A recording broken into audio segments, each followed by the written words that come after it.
Hello guys, the depth queen स्वागत करती है अपने डार्क डेप्थ वर्ल्ड में। और आज जिस टॉपिक के ऊपर मैं बात करने वाली हूँ वो टॉपिक एक्चुअली देखा जाए तो करंट टॉपिक तो नहीं है, लेकिन बहुत पुराना टॉपिक है और बहुत ही ज़्यादा चर्चित टॉपिक है। जी हाँ, मैं बात कर रही हूँ बिग बॉस की। बिग बॉस जो कि देखा जाए तो कायदे से नया सीज़न आ चुका है और उसके बारे में बात होनी चाहिए, बट अनफॉर्चुनेटली नए सीज़न में बात तो बिल्कुल नहीं है और इसके बारे में हम ऑलरेडी बहुत सारी बातें कर चुके हैं।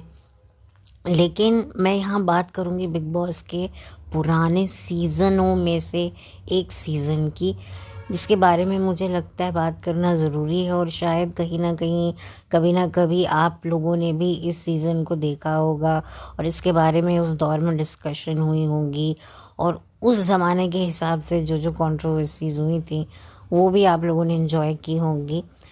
तो चलिए, आज मैं बात करूंगी बिग बॉस सीज़न 4 के बारे में। बिग बॉस सीज़न 4 आया था सन 2010 में और इसी सीज़न के साथ शुरुआत हुई थी सलमान खान और बिग बॉस के एक लव एंड हेट रिलेशनशिप की, जो हमें अक्सर देखने को मिलता है जब खुद सलमान खान एक तरीके से बिग बॉस के अगेंस्ट जाकर कुछ ना कुछ फैसले लेते हैं।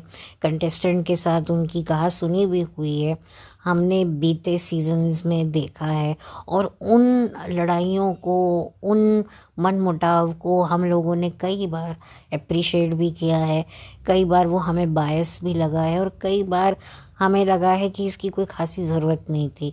लेकिन कहीं ना कहीं हमने इन्जॉय भी किया है कि भाई शो का होस्ट है, इतना तो उसका हक बनता है, अगर वो कुछ नहीं कहेगा तो कौन कहेगा। ऐसा अक्सर हम लोगों ने डिस्कशन में कहा था एक ज़माने में। लेकिन अब सलमान खान कब आते हैं कब चले जाते हैं, ना कोई एक्साइटमेंट रहती है।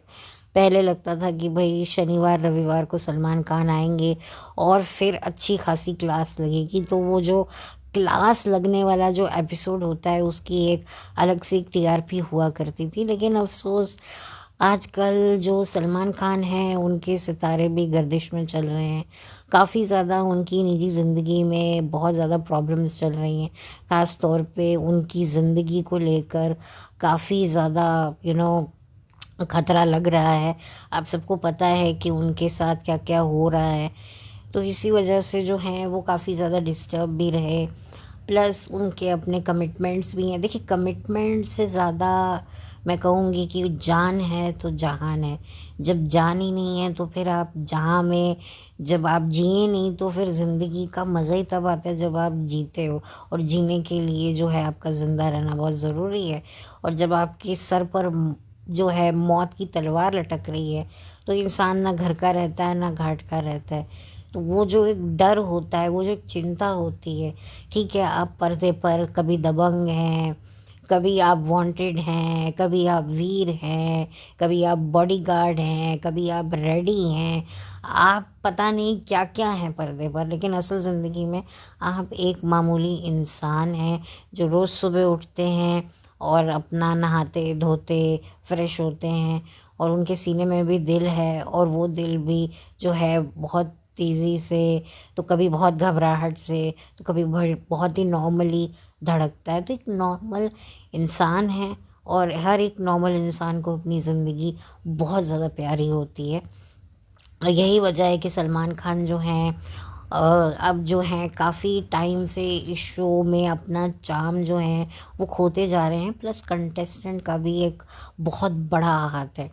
बिग बॉस के इतिहास में जो भी ऐतिहासिक बिग बॉस के सीजन्स गए हैं उसमें सलमान की होस्टिंग तो है ही है, साथ में उन कंटेस्टेंट्स की जो आप कह सकते हैं हरकतें अच्छी या बुरी दोनों शामिल है। तो आप कह सकते हैं कि अगर वो कुछ ऐसी हरकत ही ना करें, ऐसा कुछ गलत काम ही ना करें, तो फिर सलमान खान आकर करेंगे क्या। तो एक तरीके से सोने पे सुहागा होता है, हमें मिलता है कंटेंट और फिर सलमान को भी मिलता है कंटेंट जिस पर वो कुछ अच्छी या बुरी बात कह सके, कुछ सीख दे सके, कोई गाइड कर सके। तो यही वजह थी कि सलमान खान का जो रिश्ता है वो सन 2010 में बिग बॉस से जुड़ा था। इससे पहले बिग बॉस को होस्ट अलग अलग लोग कर चुके थे। पहला सीज़न जो कि सोनी पर आता था वो अरशद वारसी ने होस्ट किया था। दूसरा जो सीज़न था वो शिल्पा शेट्टी ने किया था, जो कलर्स चैनल पर ही आता था। और उसके बाद जो है वो तीसरा सीज़न था वो अमिताभ बच्चन ने होस्ट किया था। तो एक तरीके से मैं कहूँगी सन 2010 सलमान खान के लिए बड़ा मुबारक साल था, क्योंकि इसी साल जो है उनकी एक तरीके से परमानेंट एंट्री हो गई थी छोटे पर्दे पर।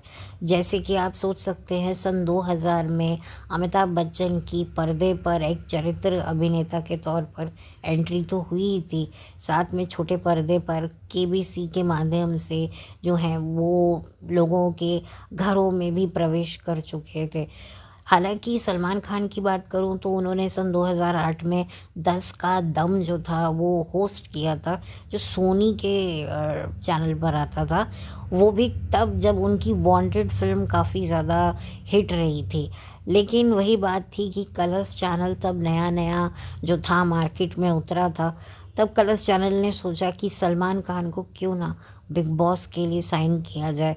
और जब बिग बॉस की अनाउंसमेंट हुई और ये पता चला कि सलमान खान इस शो को इस बार होस्ट करने वाले हैं, तो ऑलरेडी लोगों में एक बहुत बज़ क्रिएट हो गया। प्लस ऊपर से दबंग जो इतनी सुपर डुपर हिट जा गई थी, उसकी बॉक्स ऑफिस का भी बहुत आप कह सकते हैं एक रिकॉर्ड तोड़ कलेक्शन था। एक तरीके से मैं कहूँगी कि सलमान की करियर का एक टर्निंग पॉइंट था दबंग। वो बात अलग है कि बाद में दबंग 2 बनी, दबंग 3 बनी, लेकिन वो इतनी ज़्यादा चर्चा में थी। लेकिन उससे कई ज़्यादा जो दबंग 1 थी एक तरीके से वो ज़्यादा जो थी लोगों ने देखी थी और उसको काफ़ी अप्रिशिएट किया था, चाहे वो गाने हों चाहे वो डायलॉग्स हों।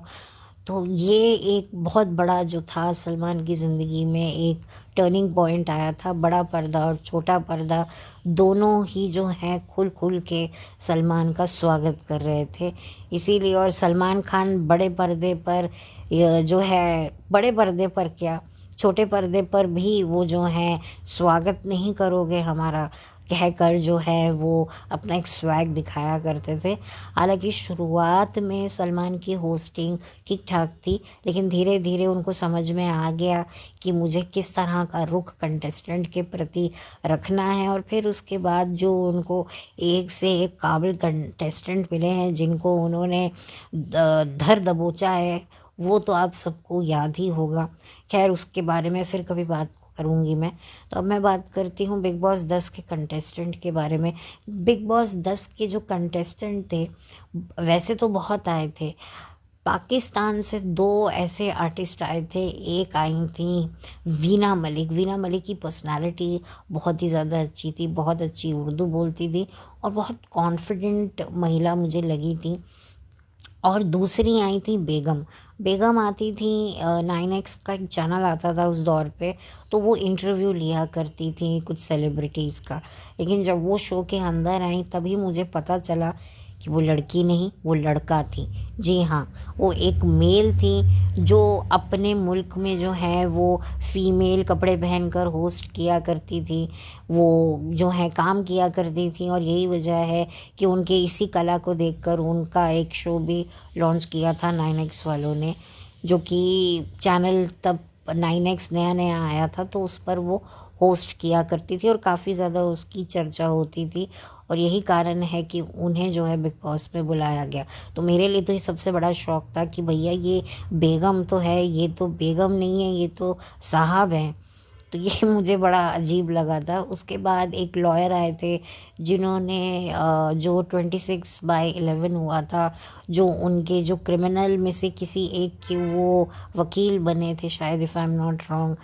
फिर राहुल भट्ट आए थे जो महेश भट्ट की पहली शादी की संतान है, यानी कि पूजा भट्ट के सगे भाई आए थे। श्वेता तिवारी आई थी, मनोज तिवारी आए थे, सारा खान आई थी, अश्मित पटेल आए थे और उसके अलावा भी बहुत सारे लोग आए थे। बंटी चोर जिस पर ओए लकी ओए फिल्म भी बनी थी, समीर सोनी भी आए थे। एक डाकू भी आई थी, वो भी काफ़ी आगे तक रही और सलमान उनको बड़ा अप्रिशिएट भी करते थे। तो ये कुछ मिले जुले लोग आए थे, लेकिन जो है ये जो शो है, ये जो जिसने सबसे ज़्यादा, जिस शख्स ने इस शो को डोमिनेट किया था, वो थी डॉली बिंद्रा, जो वाइल्ड कार्ड एंट्री बन के आई थी। हालांकि बिग बॉस का जो ये शो था उसकी टीआरपी बिल्कुल नहीं आ रही थी, लेकिन डॉली के आने के बाद जो हाहाकार मचा है, ओए बाप पे मत जाना, तो ये जो एक आइकॉनिक डायलॉग था वो कई बार बिग बॉस के आने वाले सीजन्स में भी दोहराया गया। कई सीज़न 10 के बाद जो सीजन्स आए उसमें किसी न किसी ने बाप पे मत जाना, बाप पे मत जाना ये बोला गया था, और डॉली का नाम भी कई सीजन्स में बैक टू बैक लिया भी गया था, क्योंकि डॉली बिंद्रा ने एक बड़ी ही धाकड़ छाप छोड़ी थी पब्लिक के मन में। वो बात अलग है कि फिर डॉली बिंद्रा की लड़ाइयाँ भी हुई, ऐतिहासिक लड़ाइयाँ हुई, वर्बल लड़ाइयाँ हुई, और शारीरिक लड़ाइयाँ भी कहा गया हुई थी, जिसकी वजह से उन्हें निष्कासित कर दिया गया था, जो हुई थी समीर सोनी के साथ। अच्छा, अगर मैं समीर सोनी की बात करूं तो समीर सोनी की जो पहली पत्नी थी, वो जो थी एक ज़माने में, आई थिंक मैं कहूँगी कि समीर सोनी से शादी के बाद, तलाक लेने के बाद, वो बनी थी राहुल रॉय की पत्नी, और राहुल रॉय बने थे बिग बॉस सीज़न 1 के विनर। वो बात अलग है कि राहुल रॉय से भी उनका डाइवोर्स हो चुका है, यानी कि जो राहुल रॉय की पत्नी है उन्होंने 2 शादियां की थी। पहली की थी समीर सोनी के साथ और दूसरी की थी राहुल रॉय के साथ, और वो भी जो है फिल्मों में काम कर चुकी हैं, मॉडल रह चुकी हैं और बड़ी सुंदर हैं।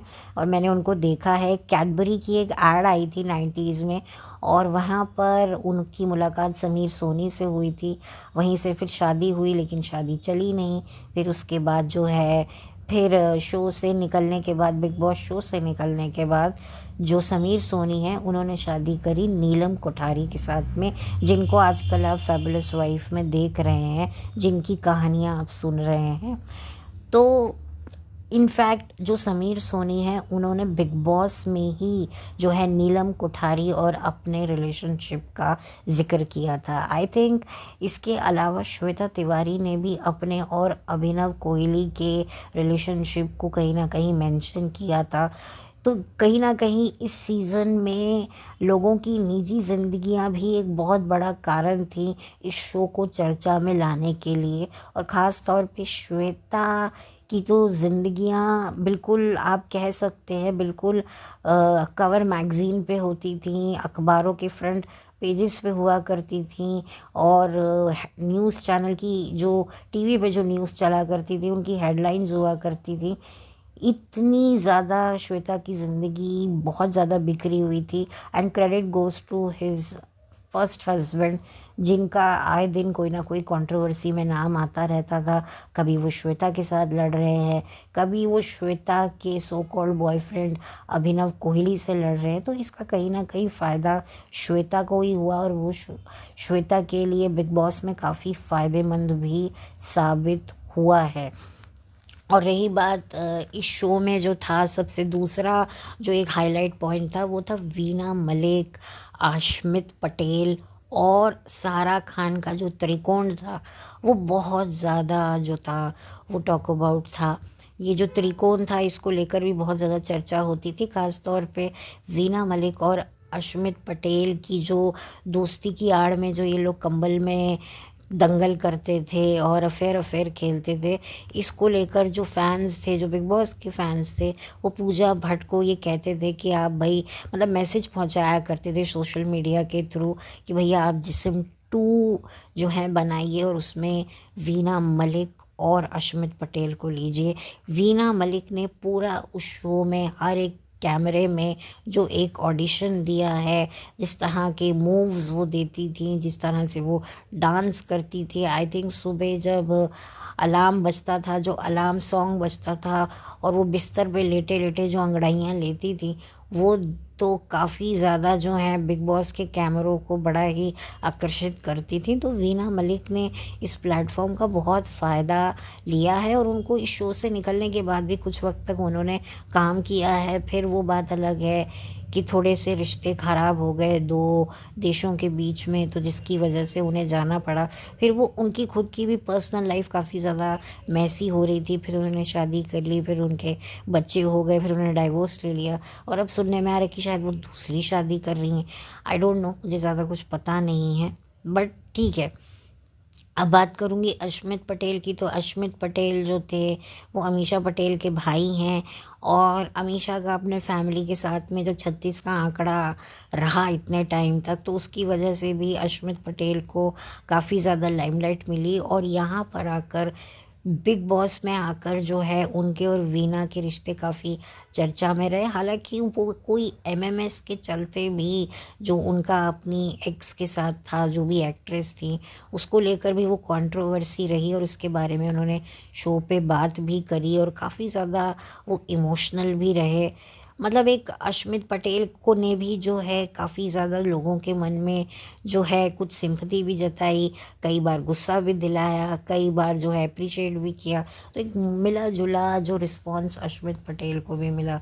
फिर मैं बात करूँगी सारा खान के बारे में। सारा खान विदाई जो है साधना के तौर पर जो है घर घर में नाम बना चुकी थी, लेकिन जैसे ही वो शो में एंटर करती हैं तो बस उनका बॉयफ्रेंड उनको नहीं चाहिए, कभी चाहिए।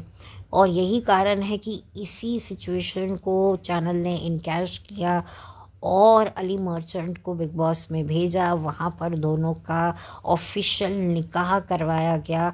ये पहली बार था बिग बॉस के सीज़न में कि किसी की शादी हो रही है। बकायदा जो है वेडिंग नाइट भी जो है दिखाई गई और पूरा एक रूम उन दोनों को दिया गया, जिसको लेकर काफ़ी आलोचना हुई थी। हालांकि वो ज़्यादा डिटेल नहीं दिखाई, लेकिन जिस तरीके का जो एक माहौल बनाया गया वो काफ़ी ज़्यादा अनकंफर्टेबल भी था, लेकिन लोगों ने वो भी देखा। देखिए क्या होता है ना, हम देखेंगे भी और क्रिटिसाइज़ भी करेंगे, तो कुछ वो वाली फितरत होती है हम लोगों की, तो वो हुई। और लोगों ने जो है जम जम कर जो है बिग बॉस को छप्पड़ फाड़ के टीआरपी दी। वो बात अलग है कि बिग बॉस सीज़न 10 में भी एक कंटेस्टेंट मोनालिसा की भी शादी दिखाई गई, लेकिन वो शादी और इस शादी में बहुत ज़मीन आसमान का फ़र्क था। क्योंकि अली की और सारा के रिलेशनशिप पर भी सवाल उठ रहे थे बाहर की, नहीं नहीं ये तो ऑलरेडी मैरिड है। उधर जो सारा के जो खुद के सगे माँ बाप हैं, भाई है, बहन है, जो भी उसकी फैमिली मेम्बर्स हैं, वो टीवी पे इंटरव्यू दे रहे थे कि नहीं भाई अली अच्छा लड़का नहीं है, हम तो खिलाफ हैं। और आप देखेंगे कि जब सारा और अली की शादी हुई तब सारा के घर से कोई नहीं आया सिवाय उसके एक मामा के। भैया लड़की की शादी हो रही है और मामा का क्या काम है भाई? माँ को बुलाओ, बाप को बुलाओ, पर वहाँ वो कोई नहीं पहुँचा। पहुँचा तो सिर्फ शायद एक मामा ही था। अब वो मामा भी कुछ नहीं बोला क्योंकि चैनल वालों ने मना किया था या क्या था। वो बात अलग है कि उनकी शादी हो गई और फिर जब शो से निकले तो तलाक भी हो गया। और बहुत साल बाद सारा और अली लॉकअप नाम की एक रियलिटी शो पे नज़र आए थे, जिसको होस्ट किया था कंगना रनौत ने। तो वहाँ पर भी वही अपने भूले बिसरे किस्से लेकर ये दोनों जो थे लड़ा करते थे। बट वो बात अलग है कि सारा से अलग होने के बाद अली मर्चेंट ने दोबारा शादी की, पर वो कामयाब नहीं हुई। उसके बाद अब उन्होंने थर्ड टाइम शादी की है और I wish him all the very best. जो राहुल भट्ट थे वो भी इस शो में ज़्यादा दूर तक नहीं जा सके। राहुल भट्ट की जो पर्सनालिटी थी वो भी कोई खासी नहीं दिखी। वो बात अलग है कि उनके ऊपर भी बहुत सारी कंट्रोवर्सी जुड़ चुकी हैं, बहुत सारे मामले मेरे को बाद में पता चले, लेकिन शो में उनका कोई बहुत बड़ा योगदान नहीं था। शो में एक मॉडल भी थे रिशांत गोस्वामी, जो मॉडलिंग में काफ़ी अच्छा कर रहे थे और हालांकि वीना उनके साथ में काफ़ी फ्रेंडली होना चाहती थी, पर उन्होंने वीना को जो है वो ज़्यादा तवज्जो उसने दी नहीं। और फिर जो है अश्मित और वीना की एक तरीके से एक सो कॉल्ड जोड़ी बन गई। और फिर उस इसी सीज़न में वीना मलिक और डॉली बिंद्रा का काफ़ी अच्छा एक बॉन्ड भी देखने को मिला, लेकिन वो बात अलग है कि ये बॉन्ड भी ज़्यादा देर तक चला नहीं। काफ़ी अश्मित और वीना ने मिलकर जो है डॉली के साथ में लड़ाइयाँ भी करी थी। फिर उसके बाद एक और शख्सियत थी जो बिग बॉस के सीज़न 4 में आई थी, वो थे खली, जो कि एक रेसलर थे पेशे से, और वो भी आए थे। उनकी और डॉली की भी एक भाई बहन की बड़ी अच्छी जोड़ी थी और काफ़ी एंटरटेनिंग जोड़ी थी। बट अनफॉर्चुनेटली शो के ख़त्म होने से पहले पहले ये भाई बहन की भी जोड़ी टूट गई।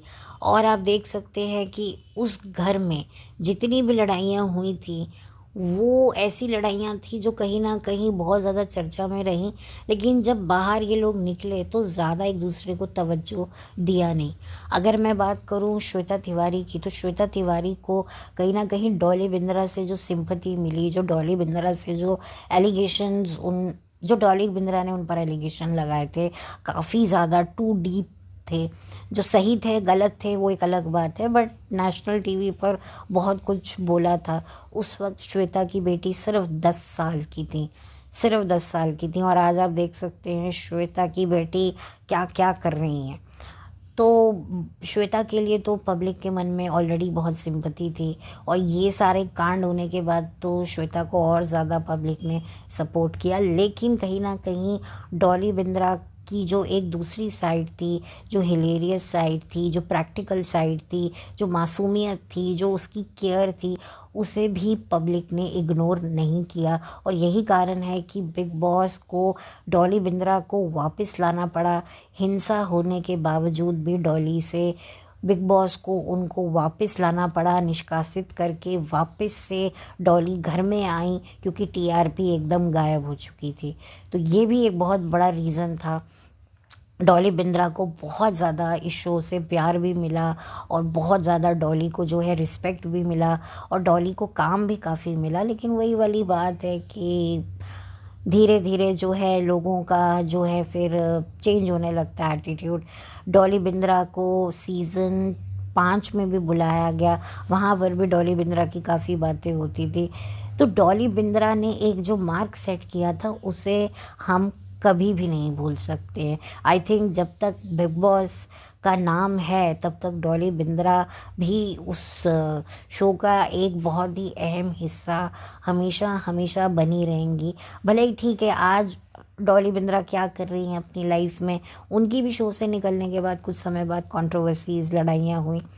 अच्छा, जो डॉली बिंद्रा थी वो एक रेडीमेड लड़ाई लेकर आई थी श्वेता तिवारी के साथ में, और ये बात मेकर्स को भी पता थी। अगर आप गौर करेंगे तो श्वेता जो थी उनसे ज़्यादा उनके हस्बैंड से डॉली बिंद्रा का एक पंगा हुआ था एक पार्टी में, जिसको लेकर काफ़ी ज़्यादा हंगामा हुआ था। न्यूज़ चैनल पर से ज़्यादा मैगजीन्स में छपा था। तो जाहिर सी बात है जो चैनल है उनको ऑलरेडी पता था कि हम डॉली को लेके आएंगे, और श्वेता ऑलरेडी मौजूद है। और जब श्वेता को देखा डॉली ने तो वो आज भी रिएक्शन था कि ये कहाँ से आ गई। तो बस वहीं से जो है चैनल की जो है मैं समझ गई थी कि भाई उनके हाथ में तो एक कहते हैं ना एक लॉटरी का टिकट आ गया, मतलब लगी लगाई लॉटरी का टिकट मिल गया। तो कैसे एक इंसान पागल हो जाता है कि भाई मिल गया कंटेंट, और वो मिला भी। मनोज तिवारी और डॉली बिंद्रा की जो लड़ाई हुई थी, और ख़ास तौर पे श्वेता तिवारी, तो ये कुछ हाईलाइट लड़ाइयाँ हैं। अच्छा, एक चीज़ और अगर आप लोगों ने देखा होगा कि मनोज तिवारी ने जो है कहीं ना कहीं अपनी टूटी हुई शादी का जो जिम्मेदार भी था वो श्वेता तिवारी को बताया था कि भाई श्वेता तिवारी और मेरी जो हम लोगों की जो प्रोफेशनल फ्रेंडशिप है या हम एक दूसरे को जानते हैं, उसकी वजह से उसकी जो पहली पत्नी है उनको एतराज़ था, इसी वजह से वो उनको छोड़ के जा चुकी हैं, बच्ची लेके जा चुकी हैं। तो ये भी एक किस्सा जो है पब्लिक के सामने आया था। और अब ये किस्सा सही था या नहीं था, लोगों ने राजा चौधरी से भी इस बारे में क्वेश्चन पूछा था, तो राजा ने इसका जवाब भी कहा था कि नहीं नहीं ऐसा नहीं है। खैर अब ठीक है, जो है सो है, अब मैं उस पर अब ज़्यादा बात नहीं करूँगी। आज की तारीख में मनोज तिवारी पॉलिटिशियन बन चुके हैं, उन्होंने दोबारा शादी की, उनसे उनको बच्चे हो गए हैं, तो वो लाइफ में अपने सेटल हैं, तो कोई फ़ायदा नहीं है। और रही बात श्वेता तिवारी की, तो वो मनोज के साथ में काफ़ी अच्छे से कांटेक्ट में हैं और वो काफ़ी उनसे अभी भी टच में है, काम भी करते हैं, तो कोई ऐसी कोई वो वाली बात नहीं थी। उन्होंने शो ख़त्म होने के बाद भी, बिग बॉस ख़त्म होने के बाद भी साथ में जो है काम किया है एंड ठीक है। तो ये कुछ किस्से रहे बिग बॉस के। और at the end of the day जो ट्रॉफ़ी थी वो गई थी श्वेता तिवारी को, और श्वेता तिवारी पहली महिला बिग बॉस की विनर बनी थी, क्योंकि उससे पहले जो 3 सीज़न जो बीते सीज़न हुए थे उसमें पुरुष लोग जो हैं वो विनर बने थे। और उसके बाद से अगर मैं बात करूँ तो सीज़न 4 के बाद सीज़न 5 कह लीजिए, सीज़न 6 कह लीजिए, सीज़न 7 कह लीजिए, इसमें कंटिन्यूअसली महिलाएं ही जीती, if I am not wrong.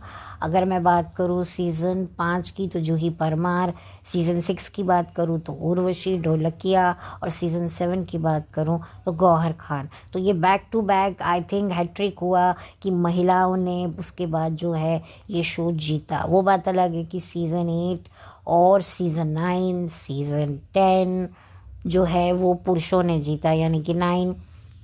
अगर 8 की बात करूँ तो गौतम गुलाटी, 9 की बात करूँ तो प्रिंस निरूला, 10 की बात करूँ तो मनवीर गुज्जर।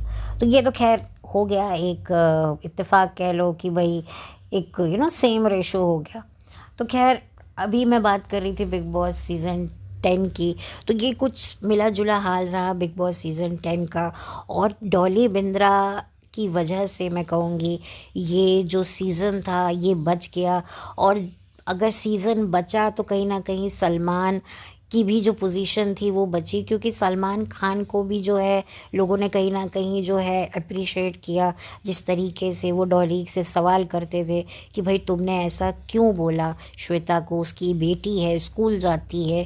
तो जिस तरह की जो सेंसिटिविटी को जिस तरीके से सलमान खान ने हैंडल किया, वो भी पब्लिक ने काफ़ी रिस्पेक्ट दिया। और यही कारण था कि फिर उसके बाद सलमान खान जो है संजय दत्त के साथ बिग बॉस सीज़न 5 को होस्ट करते हुए दिखाई दिए। लेकिन आई थिंक लोगों ने उनको सिंगल हैंडेडली इस शो को देखना, उनको शो को हैंडल करना ज़्यादा अच्छा समझा, रादर देन कि सलमान किसी और के साथ जो है स्टेज शेयर करके होस्टिंग करे। तो यही कारण है कि उसके बाद फिर सीज़न 6 से लेकर अब तक सलमान खान जो है वो सिंगल हैंडेडली पूरे शो को रन करते हैं। वो बात अलग है कि अब कुछ समय से सलमान खान जो है वो नहीं शो को वक्त दे पा रहे। हालांकि पहले भी जो सीज़न 8 है वो सलमान को छोड़ना पड़ा, क्योंकि शो एक्सटेंड हो गया था, क्योंकि शो को बहुत ज़्यादा अच्छा रिस्पांस मिल रहा था। लेकिन कॉन्ट्रैक्ट था तो सलमान खान ने जो है उसे जो कहते हैं ना, मतलब छोड़ दिया था 3 महीने बाद ही। तो फिर वो टेक ओवर किया था 1 महीने के लिए फराह खान ने, जिसके विनर बने थे गौतम गुलाटी।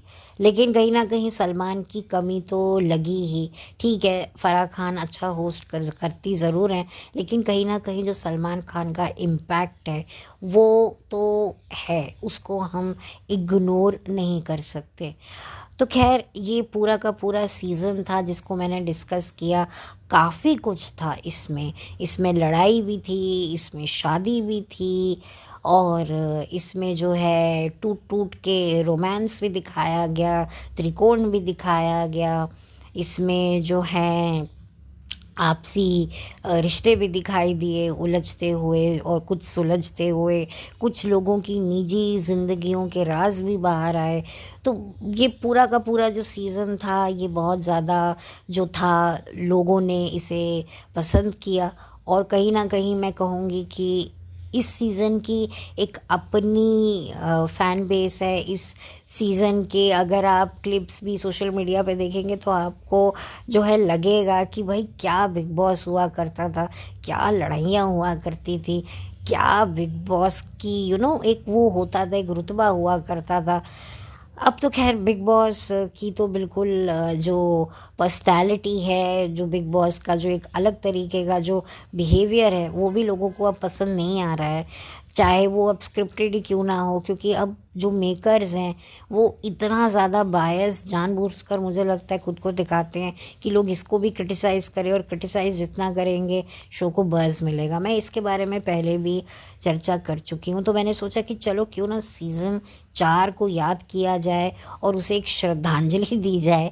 क्योंकि भाई अब ऐसे सीज़न मुझे नहीं लगता कि अब बिग बॉस में आने को देखने को मिलेंगे। क्योंकि नो मैटर व्हाट ये लोग कितना भी वो कर ले, लेकिन जो था ना पहले के जो सीज़न में बात थी, वो कहते हैं ना ओल्ड इज़ गोल्ड, वो वाकई मुझे लगा कि भाई नहीं, वो सही कहते हैं। क्योंकि जो पुराने सीज़न थे उनकी कोई जगह ही नहीं ले सकता। हालांकि उस वक्त जो ये सीज़न थे हमें बोर लगते थे, बट आज हमें इसी की याद आती है। अगर मैं बात करूं तो अगर सीज़न 18 को देखूं ना बिग बॉस के, तो मुझे प्रिंस वाला सीज़न ज़्यादा अच्छा लगेगा, या दीपिका कक्कड़ इब्राहिम वाला सीज़न मुझे ज़्यादा इससे बेहतर लगेगा। उनमें कुछ तो था भैया, इनमें क्या है। तो खैर अब मैं चलती हूँ, लौट कर मिलती हूँ। मुझे बताइएगा कि ये जो मैंने बिग बॉस सीज़न 4 का जो सफ़र आप लोगों को के साथ मैं आपको यादों में लेके गई, इसके सफ़र में आपको मैंने अपना हमसफ़र बनाया है, तो आपको ये हमसफ़र बनना कितना अच्छा लगा। क्योंकि मैं चाहती थी कि मैं इस सीज़न के बारे में बात करूं। मैंने ये सीज़न पूरा का पूरा देखा है, क्योंकि मैं कह चुकी हूँ कि मैं एक ज़माने में बिग बॉस की बहुत बड़ी फ़ैन थी। तो आप सोच सकते हैं मेरे लिए, मतलब मेरी ज़िंदगी का मकसद ही ये होता था कि भैया एक सीज़न ख़त्म हो गया है तो अब दूसरे सीज़न का इंतज़ार करना। और मैं बड़ी शिद्दत से इंतज़ार करती थी, और मुझे बड़ी खुशी होती थी जब फाइनली बिग बॉस का प्रोमो आता था नए सीज़न का। आप कह सकते हैं कि कोई इंसान इतने टाइम के लिए तपस्या कर रहा और फाइनली जो है उसे रिज़ल्ट मिलने लगता है, तो कैसा फ़ील होता है। तो मुझे भी कुछ ऐसा ही फ़ील होता था। अब वो बात अलग है कि बिग बॉस आए ना आए, हालांकि मुझे पता ज़रूर है कि बिग बॉस में चल क्या रहा है, लेकिन मैं देख नहीं रही हूँ। मैंने कोई भी एपिसोड नहीं देखा है। वो बात अलग है कि सोशल मीडिया के थ्रू काफ़ी कुछ पता लगता रहता है कि हाँ ये चल रहा है, ये हो रहा है, एग्जैक्टली किसको फेवर हो रहा है, किसको फेवर नहीं हो रहा है। लेकिन मैं वैसा जैसी मैं पहले थी कि मतलब घुस जाना, एकदम जुट जाना, ना ना देखना है, अरे ये अरे वो, वैसा नहीं है। अच्छा, इसमें एक मॉडल भी थी आंचल कुमार, जो शायद शार्क टैंक के जो जजेस हैं उनमें से शायद अब वो किसी की वाइफ है, शायद वो भी था। आंचल कुमार भी आई थी, वो भी ज़्यादा नहीं चली थी, उनकी भी पर्सनालिटी देखने को नहीं मिली थी। सुंदर थी, लेकिन वही बात है वो भी जल्दी इविक्ट हो गई थी। तो एक मुझे ये भी याद आई आंचल कुमार का भी, चलो अच्छा हुआ मुझे नाम याद आ गया, नहीं तो फिर मुझे होता मैं इसको भूल गई उसको भूल गई। तो जितना भी मेन चेहरे मुझे याद थे मैंने उन सब के बारे में ज़िक्र किया। तो चलिए आप बताइएगा आपका इस सीज़न के बारे में क्या ख्याल था, या आपको ये सीज़न अच्छा लगा या नहीं अच्छा लगा, या आपने अभी तक देखा नहीं है। तो प्लीज़ आप लोग अपनी राय ज़रूर लिखिएगा, मुझे इंतज़ार रहेगा। तब तक के लिए चलती हूँ, लौट कर मिलती हूँ। Have a blessed day, bye, take care.